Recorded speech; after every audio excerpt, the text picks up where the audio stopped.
Friends, my name is Divya and my topic is धर्मनिरपेक्षता।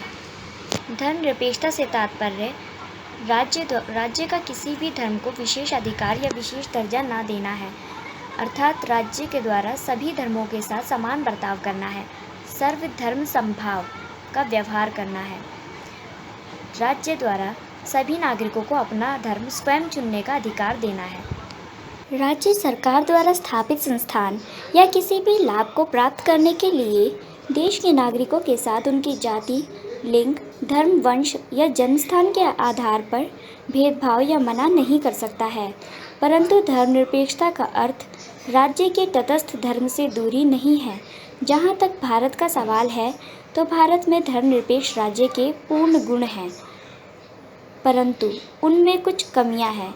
वैसे तो भारत में सभी व्यक्तियों को अपना धर्म स्वयं चुनने या किसी धर्म से आपत्ति होने पर अभिव्यक्ति का अधिकार है, जबकि पाकिस्तान और ब्रिटेन में इस्लाम और ईसाई धर्म के खिलाफ बोलने या विद्रोह करने पर प्रतिबंध है और इसे कानूनन अपराध माना जाता है।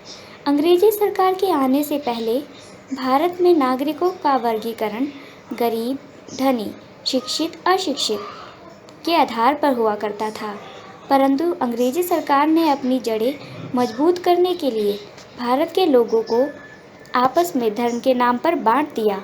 उन्होंने लोगों के बीच फूट डाली ताकि भारतीय आंदोलनकारियों का ध्यान विद्रोह करने और उन्हें संगठित होने से रोक सके।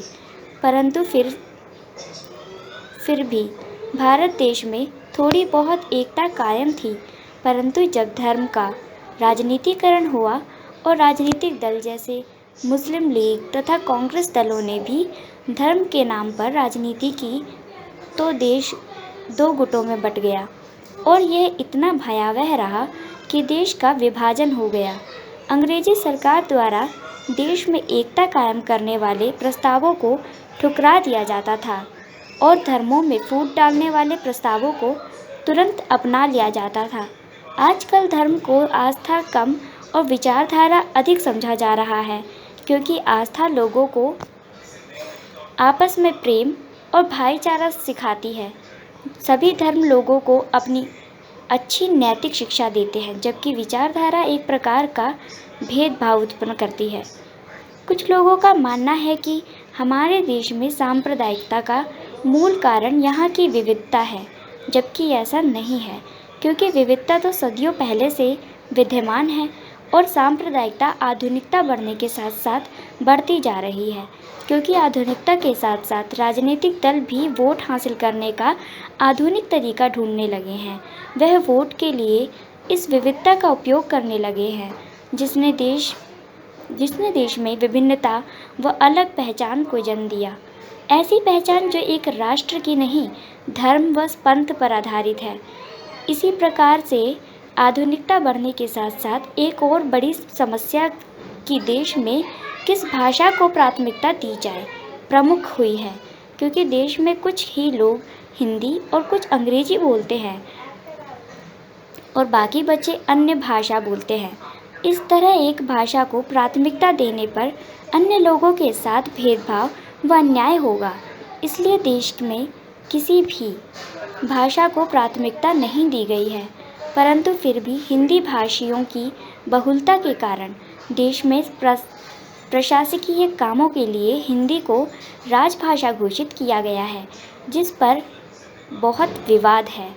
जहाँ तक धर्मनिरपेक्षता का सवाल है तो यह दक्षिण एशिया और भारत जैसे देशों में नहीं रह सकता, क्योंकि यहाँ विविधता व्यापक स्तर पर है और यह आपस में टकराते रहते हैं, जिन्हें संभालने के लिए देश को धर्म में हस्तक्षेप करना ही पड़ेगा।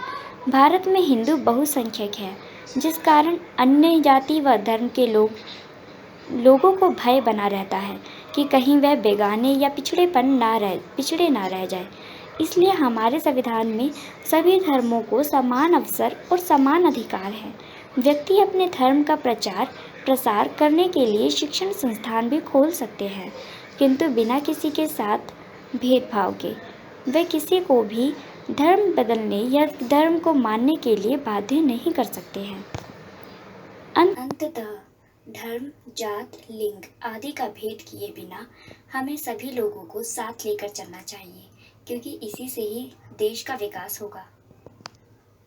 हमें ये समझना चाहिए कि बाकी लोग जो भले ही अलग धर्म और रीतियों को मानते हैं, वह भी हमारे समाज के ही लोग हैं, और इसीलिए हमें विपक्षी दल या किसी अन्य द्वारा भड़काए जाने पर हमें अपना भाईचारा और अपना इतिहास नहीं भूलना चाहिए, जिसमें हिंदू, मुस्लिम, ईसाई सभी भाइयों ने मिलकर कभी मुगल शासकों तो कभी विदेशी शासकों के खिलाफ मिलकर मोर्चा लिया था।